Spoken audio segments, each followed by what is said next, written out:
How We Make Movies is brought to you by Microsoft Surface, Assimilate, Azo, Moviola, and Canon Hollywood.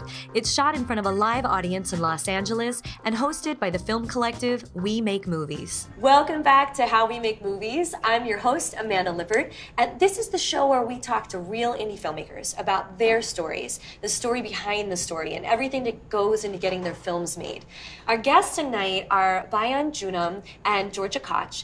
He's the head of production at SoulPancake, where he oversees all the production and post-production work, establishes workflow processes and systems, and manages staff of filmmakers, as well as directing, shooting, and editing content. And then Georgia is the channel manager at SoulPancake, where she oversees the development and expansion of daily programming of their premium YouTube channel. So they're a little less filmmakers and more content creators, wouldn't you guys say? That's a good way to put it. Well, please give a warm welcome for our guests, guys. This is Bayan and Georgia.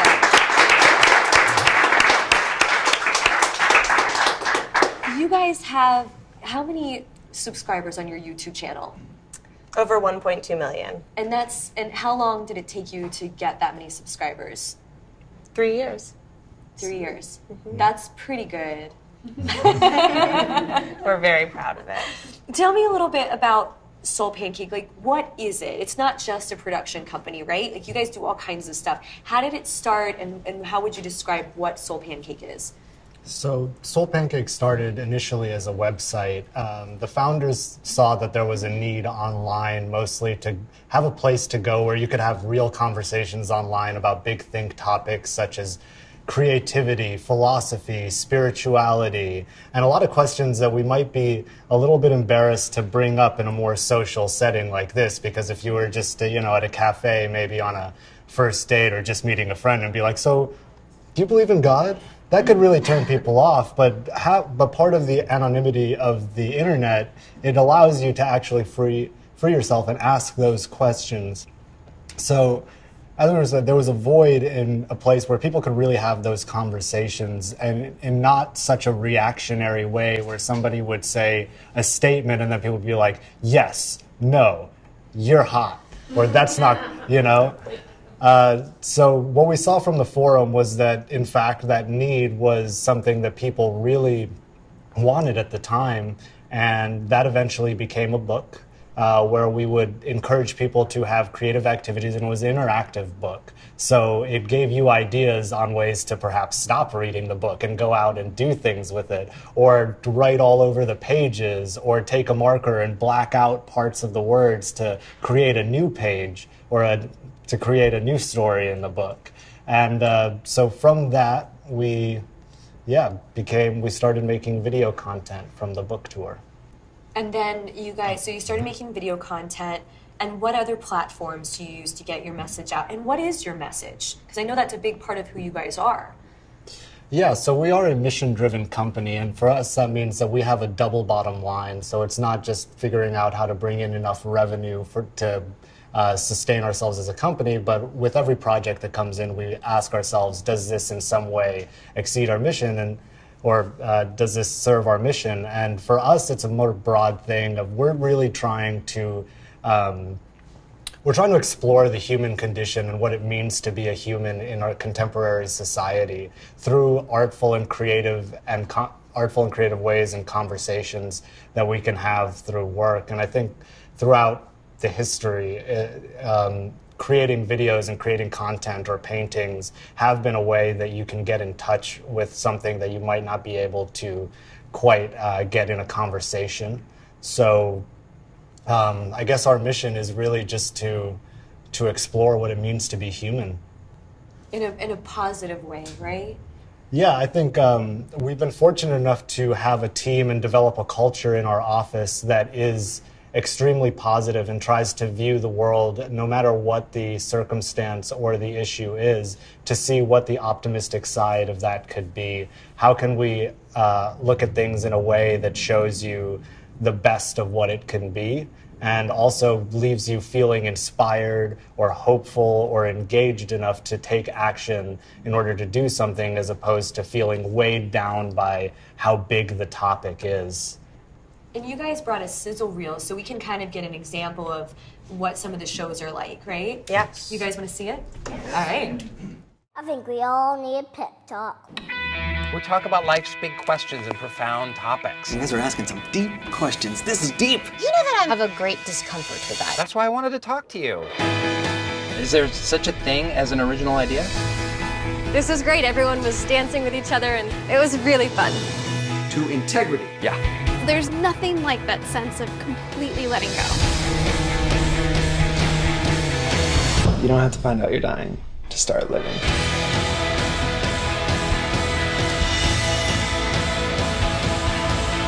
I swear to God, I feel like someone planted us here for this reason. Destiny. Want more of our delicious batter? Click here for more videos and to subscribe.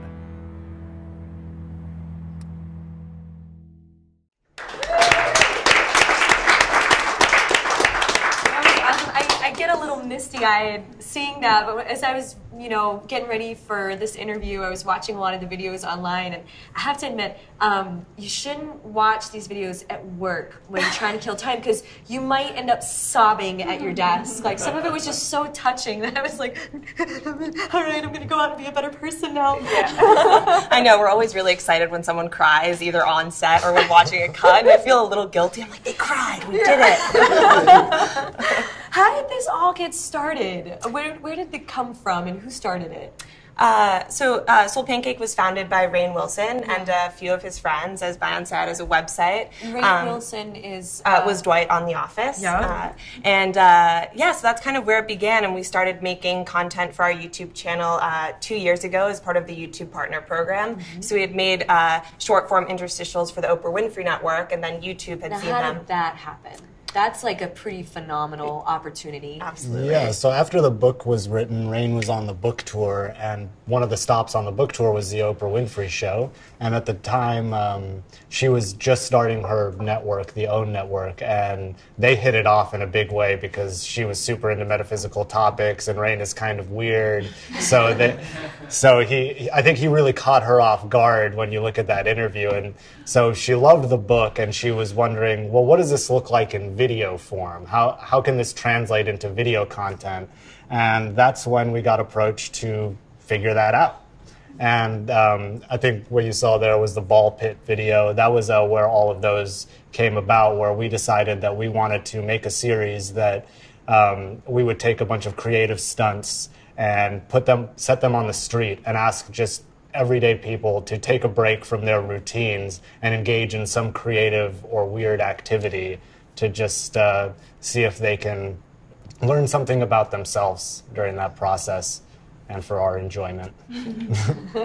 You guys use so many different platforms. You had the website, you had the book, and you started the channel. You also have a Tumblr and Facebook page and a Twitter page, and you're moving to other platforms as well. Can you talk about what are some of the benefits of these different platforms, and what are some of the strategies that you've been using to grow each one individually?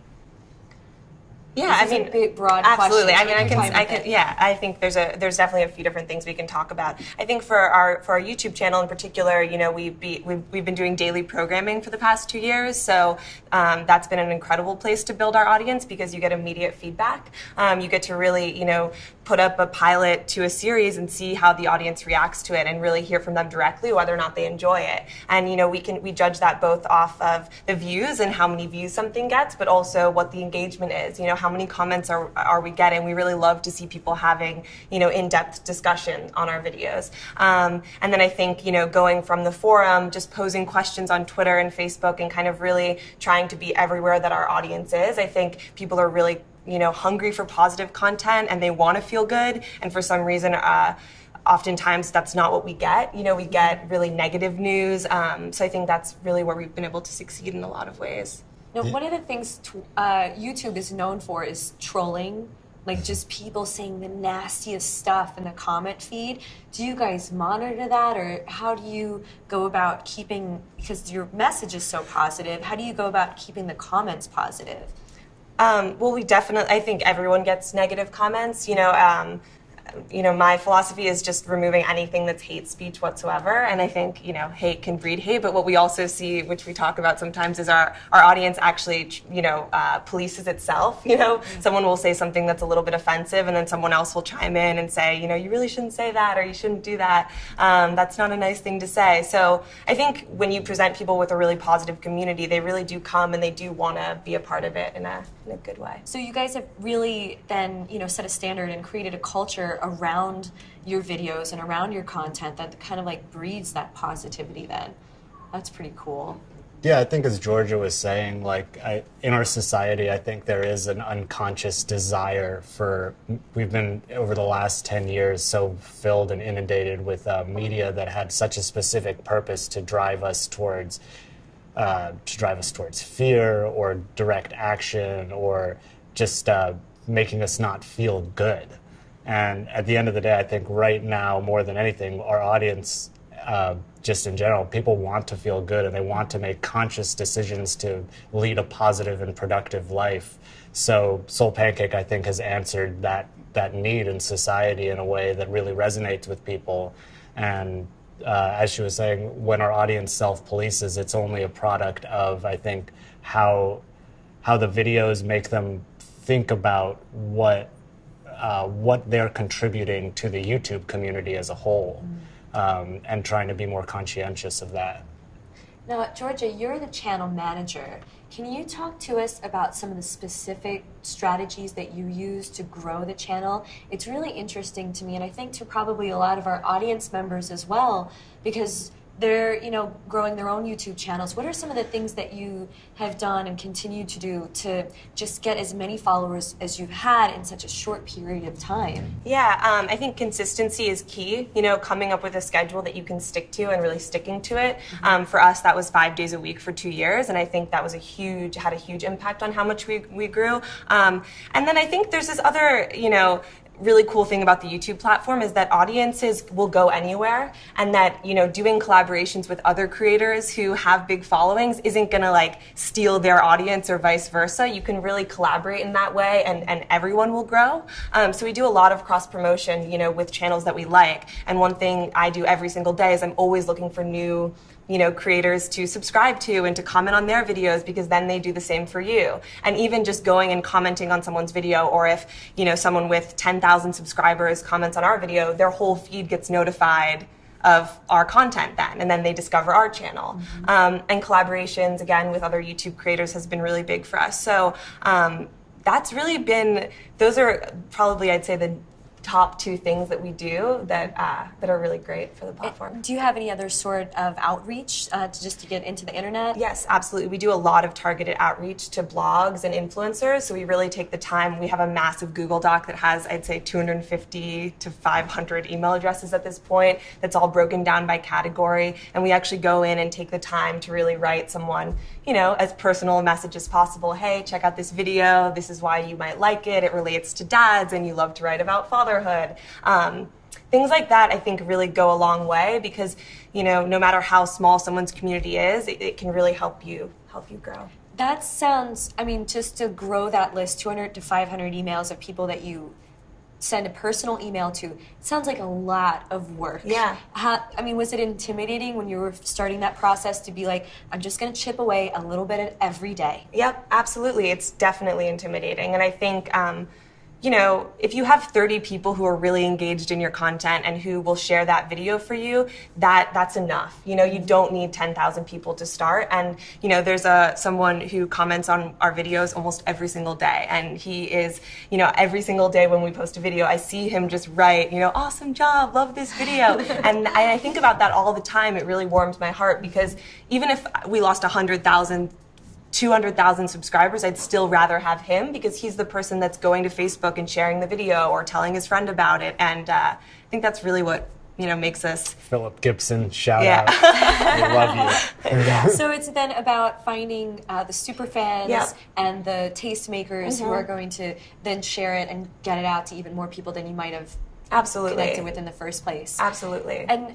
you say that you make new content and it's released every single day. You're head of production. How do you manage, you have about, what, 6 shows right now on your channel, and something's being constantly released. How do you manage that many production teams at the same time without losing your mind? Really? He's lost his mind.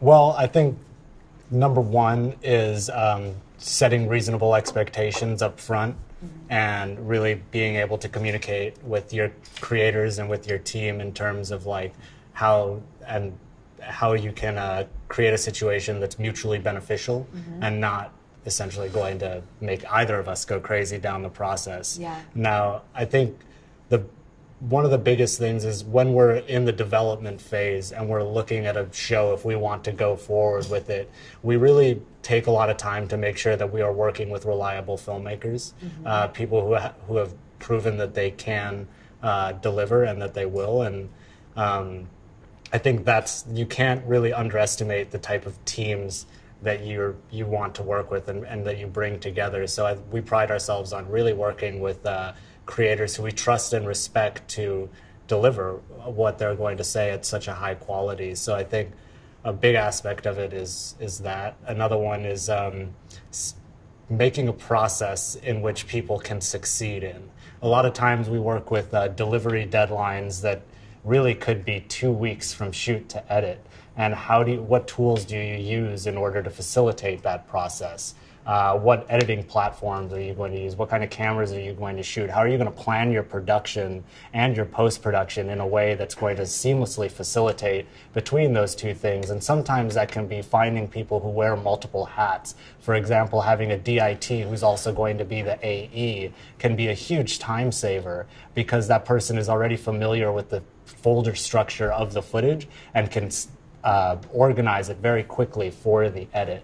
And I think that's something that we've seen a lot of benefit from. So, you know, what's the average size of any one of your film crews? It really does range. I can't say that. I would say, I guess, if we were to take like a mean average, it would be about five to 7. But we have some teams as small as 3 and some as large as 14. You know, it really depends on the background of the filmmaker that's coming to us. Some come from a much more traditional film background, and you know they prefer to have every role filled, whereas some are more of the auteur background and really like to wear multiple hats and kind of maybe has a sound person with him or a second camera, and that's it. You know, so I think part of being a head of production is respecting somebody's process that has proven for them to be able to really bring their heart out in and to create an environment that allows them to do that. Is there anything specific about your process that you find just works over and over and over again? Or that maybe that you've kind of discovered along the lines that's maybe ironed out some things that you were constantly having trouble with before? Yeah, I think focusing your content in terms of like when you go in, and this is just a rule in any creative process, even though I think you can have very clearly in your mind what you are looking to achieve.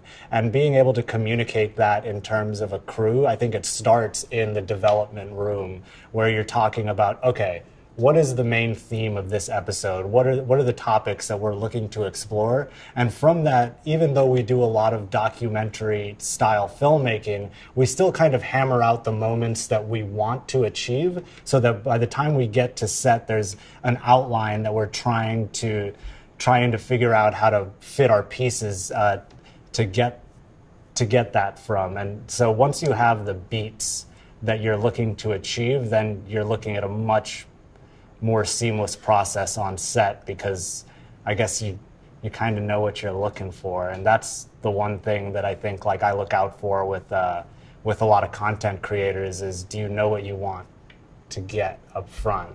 Or are you in this exploration process that sometimes doesn't exactly yield consistent results? Yeah. Now, you said that you continued talking about your creators and your teams that come to you, so they're not really employees. How do you find these groups of filmmakers that make your content? Through a number of ways. I think through our own just personal creative network. You know, we work with a lot of different production houses and post-production houses that represent directors, and sometimes they'll come to us with an idea. We have an email set up that anybody can contribute ideas to that we also look through. Yeah, I mean, how else? Yeah, I mean, it's really, so we do some productions internally and some externally. So when you're uploading, 5 days a week, we're making so much content that we just could not physically do it all in-house, even though we definitely have enough ideas to. Yeah. So yeah, it's a lot of different ways, and we do it like a typical network. So we'll typically, Bayan and I will decide to greenlight a pilot. We'll go over the budget with them, do a lot of development, figure out, make sure they're a right fit for us, put the pilot online, see how it does, and then decide whether or not we want to move forward to series. And we love our showrunners and the people that we've worked with, and we like them to continue to make content for us as much as possible. Now, you said that you're kind of like a network. What are some of the ways that you are like a network, and how do you differ as a YouTube channel? I'd say we're like a network because, we're stopping by set and giving notes on some productions and doing the kind of, what we joke, wearing the suit thing. I mean, not really ever wearing a suit, but I think we're different because we're also content creators ourselves. So we're also constantly doing productions in-house that, we have to focus on. And a lot of it's just juggling both things and kind of, you learn a lot about the process in terms of giving notes. And then we also, internally when we're working on TV or doing creative agency work, we then have somebody else giving us notes. So it's a constant kind of back and forth. You guys wear so many hats. I was reading your bios at the very beginning, and it was like, and they do this, and they do that. And, like, you guys have such a, you have to be very versatile. What's your background? What were you doing before this, and how did you get involved with SoulPancake? So I started at MTV in a small digital division there, working on high-quality digital content and animation. So we did music videos and short-form content that we kind of tried to do backdoor piloting for, basically, testing things out online and seeing whether or not we could get them on air. And then after that, I joined Maker Studios, which is a multi-channel network, and oversaw a network of channels in family-friendly content before coming to SoulPancake. Cool. And what about you, Bayan? Well, I started in, I guess the relevant is I started in DC at the Brookings Institution, where I worked as a media strategist, and that's a big another think tank out there, and they were looking to have an online presence, so I came in and started to shoot and edit material for them, and then quickly started to strategize their programming and figure out how they can have a daily upload schedule, and built the studio and the network to be able to facilitate that. And then from there, I started working with some friends in New York, and at the time, Jay-Z had just started his own platform called Life and Times, which was kind of his excursion from the hip-hop world and more of a lifestyle content thing. So we started making 4 videos a month just for that website, and then quickly that also shifted over to YouTube. So I was a filmmaker on that team, just shooting and editing content for that. And shortly after that, I had known the founders of SoulPancake for a while, so I heard about the Oprah Winfrey Network deal coming in, and I was just like, hey, this is actually really relevant workflow-wise to what I'm doing out here in New York. I'd love to come and be a part of the first season of this. And so I came on initially just as a camera operator, and when we got, after the pilot 3 episodes, I came on as a producer and a DP for the rest of the season, and then for season 2. So you started off just kind of doing your own thing and saw what they were doing and like, hey, how can I be involved before it was even like a thing, and you kind of come to manage the entire project. Yeah, when I knew SoulPancake, or when I became interested in SoulPancake, they were the website, and I loved contributing to the website and just being a member of the community. And then early on, I was just like, hey, I was really into the music scene in DC and enjoying just going to concerts and stuff. I thought of an idea for a series where we could ask musicians life's big questions, all based around the idea of what makes music so powerful. And that was some of the first content that we actually put up on the YouTube channel, and figuring out what SoulPancake video looks like. And then, yeah, and then when the Oprah Winfrey Network opportunity came along, I just really wanted to be involved. So luckily my experience was relevant for that format. And yeah, I worked really closely with the core team during that phase, who come from a variety of backgrounds, you know, from being a musician to a journalist to in social media. And I kind of came and helped facilitate the communication between the filmmakers and them, so that we could figure out what this looks like and how to do something, I think, in a very new way, because it was just at the time when DSLRs were coming out and becoming more prevalent, and we were capturing these stunts very docu-style. So the idea was that, you know, these moments are only going to happen once, these moments of connection, and we had to capture them. So we would have up to 7 cameras running at a time. And so for me, that was a very big step up in terms of like learning how to manage a team of that size. And it was a great experience to really be able to understand like the nuances of running a shoot like that, where if you miss the moment, it's gone. And I think a lot of our content is still based on that very idea, where we create situations for people to engage in where they are going to have a real experience. And the fact is that at the end of the day, the camera is really just a mechanism in order to like try and capture that and not much else. And we just really focus in on making sure that we have things in place so that when those moments happen, we will capture them. You know, you're talking about using the camera as a device to create authentic moments.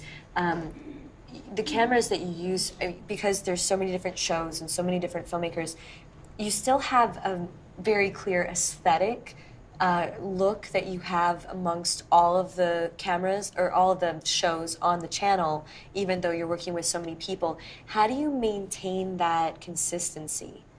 Well, I think first off, it's camera choice. So actually, I'm thinking about your earlier question about what process do you keep in place. You know, we don't often have the time to go through a very formal color process. So a lot of the times we do try and shoot to print, as they would say in the old, or we just try and get most of the look in the camera.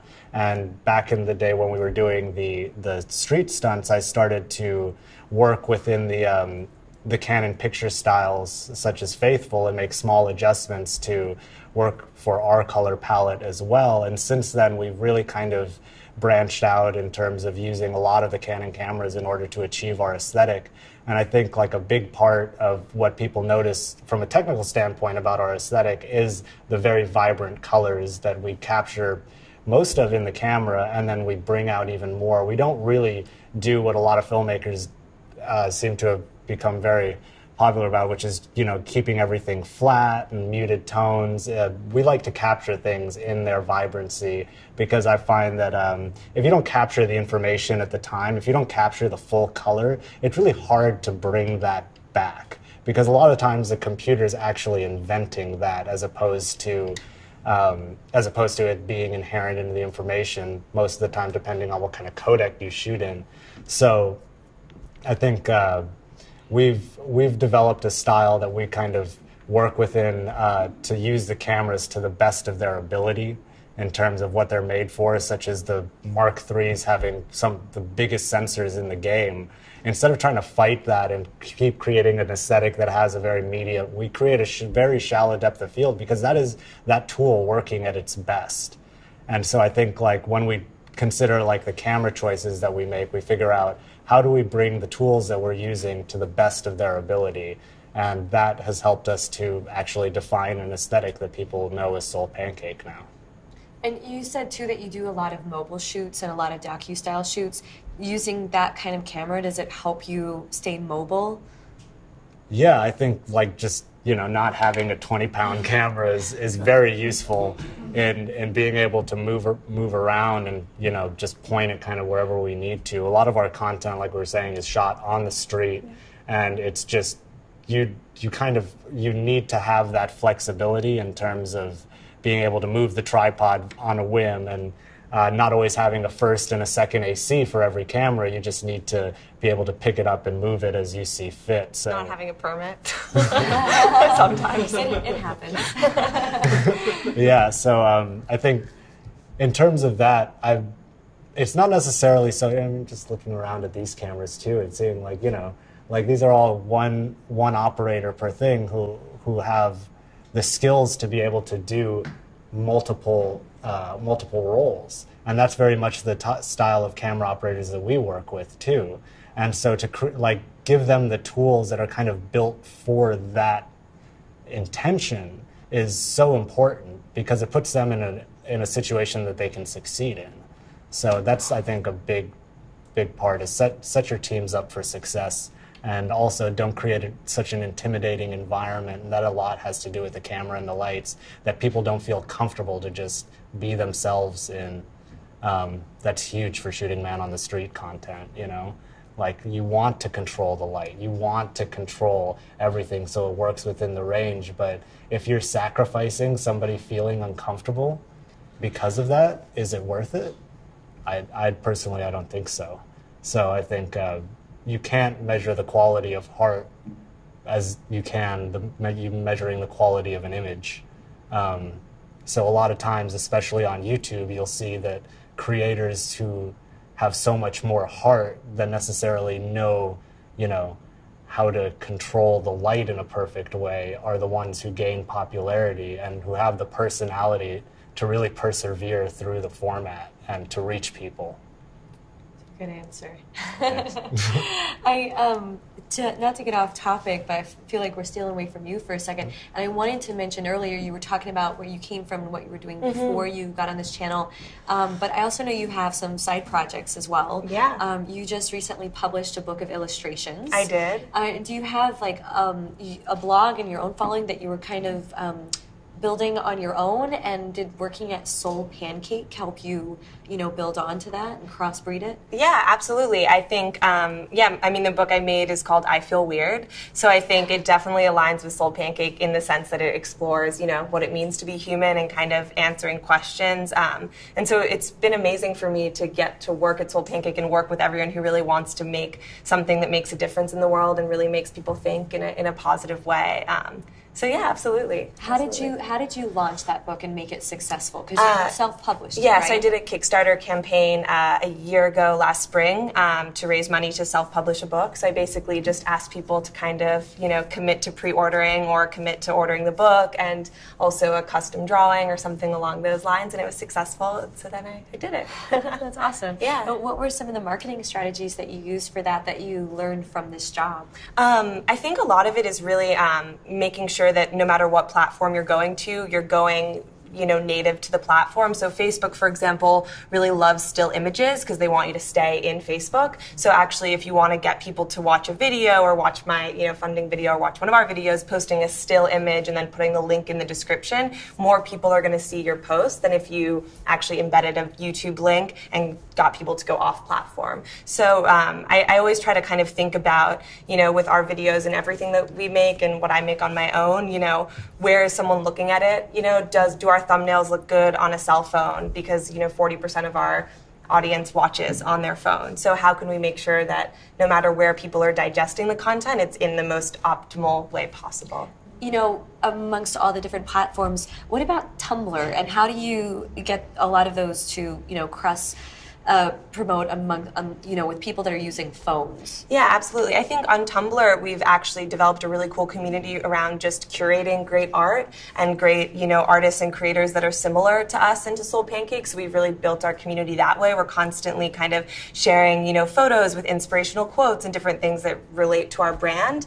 And I think, yeah, that would be the biggest way, I'd say, Tumblr. Awesome. Behind the scenes photos, things like that can be really helpful. So kind of figuring out, okay, if we're giving people a video on YouTube, you know, we don't want to just put that same video on Tumblr, but give them something different that they can then enjoy in addition, which really gives them a reason to go to all the platforms with you. So you put something different on each platform so that you kind of draw them to each to increase their involvement? Yeah, absolutely. Awesome. Exactly. So, if we're, we'll really try to coordinate around the release of a video. So it's really tempting when you're on set to post that photo behind the scenes. But actually, if you can post the photo in addition to when you're posting the video, you're going to create more buzz and kind of drive people to watch the video who are maybe on Instagram or Tumblr, and then vice versa. Awesome. Also, just like not repeating the information across each platform. If you can customize it to that platform in a way that is unique, then that would be the way to like gauge a story and really build a whole story around that event that could just go towards the YouTube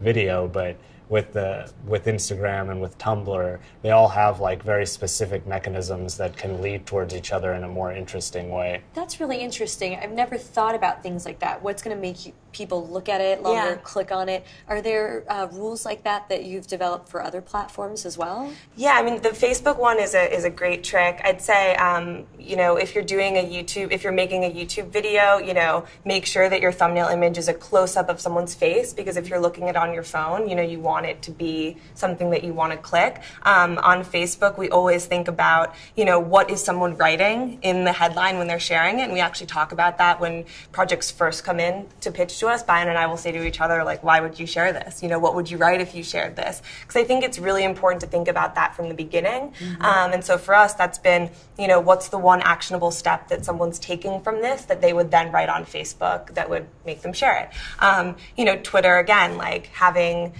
shorter things to say. But yeah, so it just depends. What's the headline? What's basically? the headline? Yeah. What's the trick to coming up with good headlines? I know there's got to be a formula or trick to it. Do you have one that you use? Start with good content. Yeah, well, that's definitely a good one. I think, we throw a lot out there. Almost every single day. I try to write, 3 or 4 or 5 for each, kind of in my head, and then pick one. Sometimes, we've tried everything. We had this series called Have a Little Faith, and for the first season, we went this route of kind of puns, like funny, clicky titles in that way, and then realized that the episodes were doing better if it was just very standard and typical. So people don't like puns? It depends, right? Like sometimes too, you try things and you kind of see if it works and then you adjust. I think that's just one of the most important things. Like if a video isn't doing well, or if your Instagram photo isn't getting as many likes as the last one, we have that data now to really be able to understand how to adapt with it. So do you tweak as you go? Absolutely, all the time. Yeah. That's cool. That's cool. Now, Bayan, you have a pretty solid relationship with the folks over at Adobe. Can you talk about what you do with them and how that relationship developed? Sure, yeah. Adobe's been a supporter of SoulPancake since the very beginning, and we've been really lucky in order to have constant communication with a lot of their engineers and product developers. And early on in the YouTube channel, when I was trying to figure out like how exactly can we make daily content work that can be at a consistently broadcast quality that we really wanted to achieve, I quickly found out that transcoding really wasn't an option. So for example, we were making this one show called Art Attack, and this show is based on us making a time lapse of an artist making a piece, a visual art piece, from beginning to end. So we would have 4 cameras running on this process, and they were all running in video that would then be sped up and then, brought into whatever platform. Now, the process would sometimes be about 30 hours long of us documenting. So that's 120 hours of raw footage that would need to go in. That would take 6 days itself to transcode. So when Adobe came out with Premiere and was saying, hey, you don't need to transcode to bring it in, that immediately caught my interest. I was just like, oh, okay, that's going to be something that we need to start implementing. We started trying it out, and in fact, that worked. And we were like, okay, we see some time benefit saving on just the import process.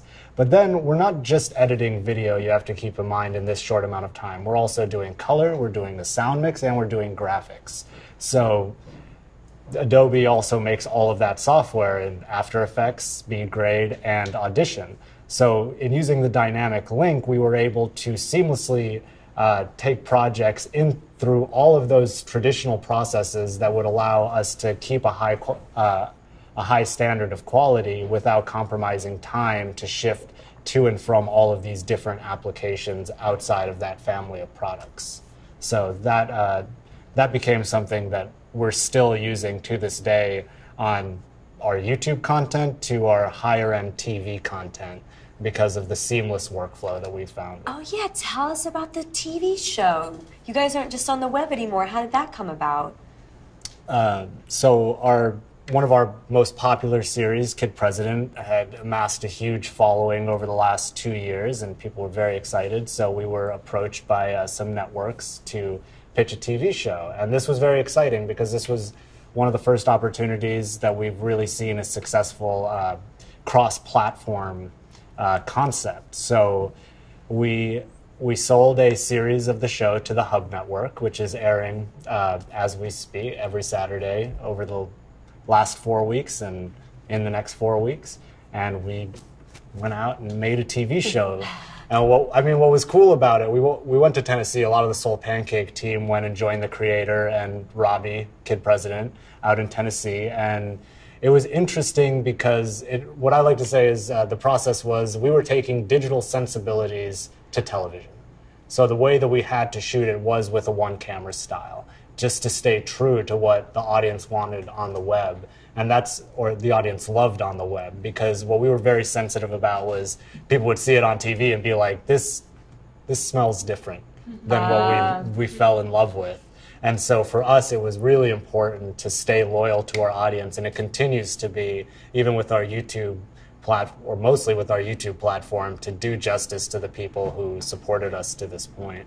So a lot of your stuff then just stays one camera, and it just, has that, I don't know what the word is. I think that show in particular, it was important because it came so much from the head and the heart of the creator, Brad, who is Robbie's older stepbrother.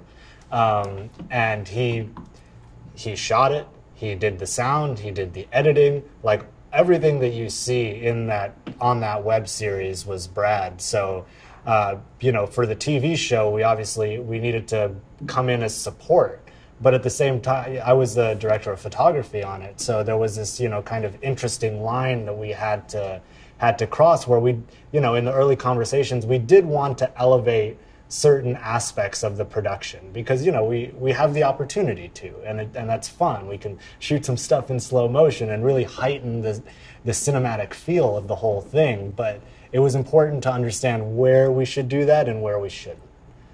So that was kind of the process for me, and it was such a wonderful collaboration to be in, to really challenge myself, I think, and having like I was saying, coming from like a multi-camera background of being so used to having like 6 cameras or 4 cameras at least running at a time, to being like, okay, I'm gonna have 1 camera now, and we're gonna focus on making that image. And working with a kid is obviously unexpected, especially that particular one. So he's so funny. Those videos, if you haven't seen them, check out Kid President on their channel.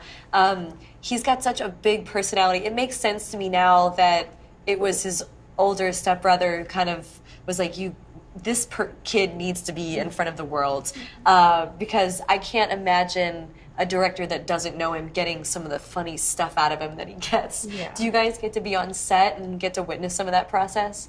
Yeah, early on when we were making YouTube content with them, a couple of times we got to collaborate, but obviously they were in Tennessee, we were in LA, so it was kind of a remote collaboration, which was great. And then, when we started, I worked on maybe 2 shoots when they came to LA, and we were just doing some of the smaller videos, and we just wanted to see and be a part of it. And then with the TV show, I think it was amazing because it was a family project. So even though we had just met, I have this thing where when I work with kids, I'll usually wear a tail, like a fox tail. So like obviously me and Robbie were pretty good from the beginning. We had a pretty good rapport, and very quickly we just all became family. And I think with like longer term projects, that can really happen, where the whole crew, who are all kind of, in it for the right reasons, we're so close by the end of that, and you could really feel it on set. And Robbie was immediately comfortable with everything going on, so he was able to be himself and be the 10-year-old boy that he is. So, and it's important to note that he's not an actor too. So he's an incredible personality. So it was like this really fun line of never really having, you never expected what was going to happen. You never knew like if he was always just himself on camera, and that's I think what has made him so likable to everybody, is that he's always himself. So it was a real pleasure to be able to just keep the camera rolling and capture that. Now, Bayan, I've heard you talk before about an idea called the democratization of films. What does that mean? What is your role in that kind of movement? Yeah, so I think like what it means to me is the democratization of filmmaking is a certain responsibility to not just be a content creator, but you're also a broadcaster. And that's something really important to keep in mind as we continue forward, because each and every one of you have a recording device in your hand or your pocket right now. So this idea, I think, that when I was coming out of film school was that like making videos was a big deal. Like it is but it's really not. Like it can be a very digestible statement that you're taking out, or it can be as small as capturing these moments. And I think we have to keep in mind that like at the end of the day, you are not only like expressing ideas, but you can constantly kind of be developing your own voice and your personality throughout that process. Things don't have to always be done and perfect. And so I think that's a big part of the democratization of filmmaking, is just the tools are so accessible. On the technical side, the cameras, the editing software, all of these things are so available to us. What real reason do you have not to do it? Like, other than your own pride or ego? Like, if you take a step back from that, I think the beautiful thing about the democratization of filmmaking is it cuts us back to the core of giving us no excuse to go out there and just see what happens, which is a great, great thing that you're allowed to do.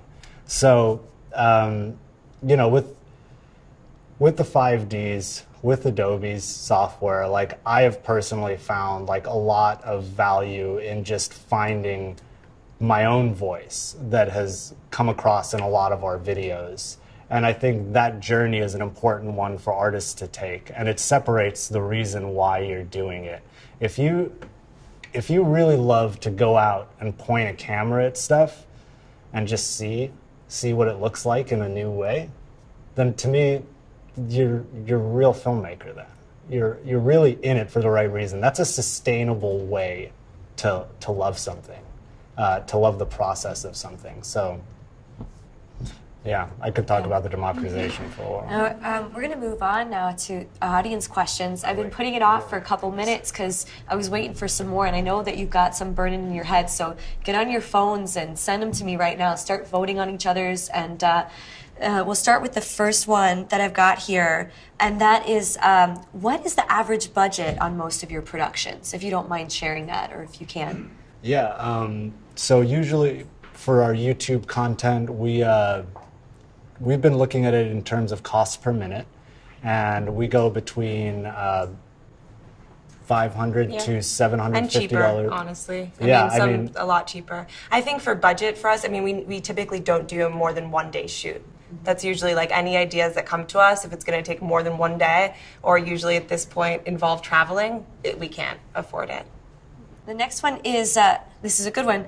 How did you create the name SoulPancake? And I know you guys didn't create it, but how did the founders come up with that name? It was suggested by a web engine. The Spirit Waffle was taken. That's usually the way. Okay, so there's a couple of stories actually that I've heard It's like the infamous myth. Yeah. So yeah, Spirit Waffle was an actual contender at some point. But someone had Spirit Waffle already as their name. So I think the creators kind of they had a whiteboard, and they put on one side of the whiteboard was philosophical terms. soul, spirit, love, you know, big words. And then on the other side was just random stuff, food and like transportation records of like waffle van, I don't know, chestnut, coconut, you know, just like really weird stuff. And so that's where a lot of the initial ideas for the first names came about. And then I think it was Spirit Waffle. Wasn't it also like the idea of chewing on life's, like kind of being able to digest things and kind of eat it? So I think that's where the food reference comes in. And so the story that I heard was that they tried to buy the domain name for it, and it was just like, this isn't available. How about SoulPancake? Real deep. Yeah, and I think actually the first reaction was kind of like unsure. Like, okay, I guess that, I mean, it's kind of weird. And then if you look in the book, actually, so for a while there was a naming contest that was part of the book like process, that they were like, should we be SoulPancake? I don't know. You know, because with the web you can just change the domain, cool, no problem, rebrand it. But with the book, it was like being published, and it was going to be paper and all of that good stuff. So there was a big, there was a page devoted to being like, submit your ideas, but then when they were actually printing it, they were just like, oh, well, it's too late, and we actually we like SoulPancake. So they created a fake email that you could send your ideas to. They've got a lot of bounce backs. Well, I mean, the name of the email was quite facetious in and of itself. It was something like, keep it to yourself. You know? At gmail.com. How many views do you need per video for your content to be, I guess, to make up for the cost? It's about, I'd say roughly on YouTube, it's about 1 million views to $1,000 with an average CPM. So you can imagine that's a lot. And that's just you making an income off of? Ad revenue. So just off the ads that play in front of the video. Okay, all right, that's a good question. What was the quality of your first YouTube video, and what made you keep going making better films? I think overall our quality stayed pretty consistent. What we've gotten better at is using less resources to achieve the same quality. As the process continues, or we move into the second season of something, we can see what things are superfluous and what we can cut down on. Such as one of our shows, The Flip Side, initially started shooting on the red, and it was beautiful. It was a cinematic short narratives, the only narratives that we do on our channel. And so since it was supposed to be cinematic, it was shot with a wider aspect ratio, and it was on the red. Then for season 2, started using a Mark II, and we found there was actually no impact with the viewership. There was no comments on if the quality had dropped, because in fact, it kind of looked better. The quality actually started to maintain because it wasn't totally left up to the color room and who was available to color it that week. It was kind of like most of the look was pretty much set in camera, and the DP was always there. It was the same DP, and he's incredible. And he was able to capture a very beautiful image just in camera, so we started to rely on that, and we saw a huge saving with no negative return. Do you guys utilize the YouTube space over here in LA? Yeah, we use it a lot. What do you use it for? For everything. I mean, we use it a lot for their stages and for their gear. It's been an amazing resource for us for the past year. We've shot a ton there. I mean, the team there is incredible, and we work really closely with them to we shot Science of Love there this past season. We've shot another narrative series by the same writer-director, The Impression Guys, has shot there for a few days. So whenever we can use the YouTube space, we do. What does your creative team consist of? And maybe, I'm not sure exactly what that means, but maybe how many people are on your staff altogether? I think we have 12 or 13 full-time staff who are there every day. And I guess the creative team, it really breaks down as having executive producers, head of production, channel manager, head of sales and marketing, and in-house producers, as well as assistant editor, and Yeah, I mean. Yeah, but when we do, when pitches come in or a brand approaches us, this is one of the coolest things that I found when I started at SoulPancake. It's all hands on deck. Like the interns, everybody gets in our tiny conference room and throws any idea on the board, and that's really how we brainstorm and how our ideas really come to life. So that's really cool too. What was the most successful action you took in order to build the YouTube number of subscribers? Was there one thing that you did that you noticed a huge increase with? Yeah, I mean, Bayan was saying tentpole events is huge. I think. What is that? If you can program your content around an event, so for Pep Talk, for example, that was actually posted on our channel around the Super Bowl. So if you can really hit audiences with something that's relevant to what's going on in the world, whether that's a holiday or Father's Day or Mother's Day or whatever, it really helps your content get out there more, because that's really what people are searching for and looking for and digesting. So I think that's definitely been a huge one for us. And then I think also consistency really has been really big, and it really helps, like, even if you can only post once a week or twice a week, sticking to a schedule, posting at the same time, making sure that you're doing that on a regular basis. Where do you see SoulPancake in 5 years? Taking over the world. Hopefully. Peaceful. In a very peaceful way. I think we're headed in a direction of trying to continue to be the destination for positive thinking and positive content, whether that be in the curation space, in the content creation space, working with brands, being a production house, being a web forum, all of those things. I think we really want to become the place you go when you want to feel good. Another audience question here is, how did you push past the make or break point in getting YouTube subscribers?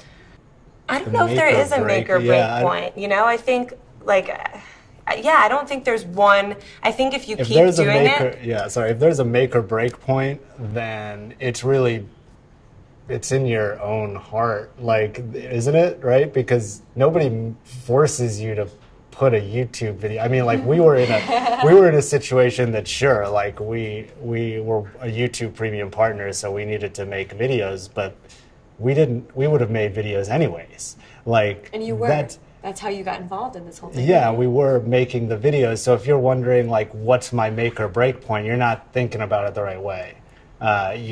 I think you kind of need to just figure out, if you're in a situation where you can't continue to make videos in the same way that you're making them, then figure out a different way to make them. That's the part. You need to fall in love with just the process of making it, not necessarily if it's going to yield you the results that you're expecting.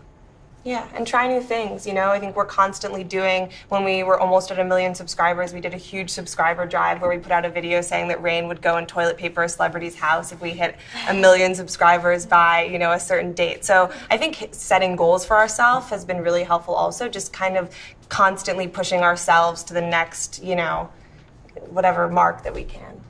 The next one is, how many videos did you have ready to go before you started releasing 5 per week? So did you have a back stock, or did it kind of just happen naturally? We didn't. I know, I was going to say, there's a way to do it and then a way that probably... Well, I mean, the contract started in April and we started releasing videos in June. So, it wasn't... I mean, we just got our creators in place, we got the concepts in place, and then it was June. So, we were just in that flow, and for me, I remember that was when I was figuring out our Adobe workflow and working with each of the showrunners to make sure that they had a process that could deliver in the way that we needed it to, because all of our shows were delivering either on a weekly or bi-weekly basis. So I was, Art Attack was one of the shows that I was making, and we just stayed up late nights. That was the learning curve right there. I was being I would shoot on a Monday and then deliver that next Monday after a weekend of no sleep. That was just kind of and it would be a 1-day edit process too. 1 day of edit, notes, get it back, facilitate the notes, and then put it out there. And that was a huge learning process of being you just got to keep making stuff, and that's what's important. And if you can just continue to focus in on that, then you're going to go places. And I don't think anybody in this room has ever experienced anything as intense as that. Would you say, guys? One more question before we wrap up, and that's, is there a magic number like to the time of the videos? Like, is 4 minutes better? Is 10 minutes better? Have you guys found like mean? I think, I mean, the most important thing is like making it compelling. We've had successes with long form content online. We've had successes with short form. So I think generally speaking, you know, it doesn't really matter if it's good content and it's compelling. It's not going to make a difference. But make sure it's compelling. I mean, we try to be really hard on ourselves because I think sometimes, you know, you can get lost in the process, or, you know, you don't want to cut things. And you know, I think about myself, right? When I look at a video and if somebody sends me something that's 8 minutes, it does feel like, okay, you know, I'll do it later. But if it's 4 minutes, I'm more likely to say, oh, I'll just, you know, watch it on my phone really quickly. So it doesn't really matter, but I do think about it when we get cuts in. Yeah. I think, yeah, story, length serves story, not the other way around. So it's important to keep in mind. And then, like, but it's in the planning process where you realize, like, what is the actionable step that's going to come out of this, and then how long do I really need to make that point? Yeah, and we're also lucky now because we can look at our data, right? So I can actually see for a series that everybody's dropping out at 4 minutes. Then it maybe says something when we make season 2, okay, 4 minutes might be the better time frame. But if people are watching 100% of a 20-minute video, awesome, you know? Awesome. Yeah. And then we'll wrap up now with audience questions. And I want to ask the question I always ask every filmmaker that comes on our show, which is, during this process, what have you learned that you would want to look back and tell yourself like 2-3 years ago before you got involved in all of this? What was the thing that you didn't expect to learn that really was a game changer for you? You go first. Yeah, I've said it a couple of times, but once again, like, I would just tell myself, you know, fall in love with the process and you will never lose. Because I think, like, again, coming out of school and all of that, there was I felt like a very big pressure to adhere to a very specific way of making videos, and then coming into new media, all of a sudden that was completely irrelevant. Nobody taught me how to make a short form, like a 3.5-minute YouTube video. So in trying to adhere strictly to that process, I think that you can forget where the heart really comes from and what the real intention of this video can be. So if I could, I would tell myself that. Yeah. To just love the process and know that you're going to be on set a lot and you're going to be in the editing room a lot, and you better love every minute of it. Yeah, because anything else, like, it's not sustainable to try and always achieve a certain result, or if you have a success to always try and, like, expect that everything's going to rise to that level. I think some of the videos that I've made, some of the ones I'm most proud of are the least viewed.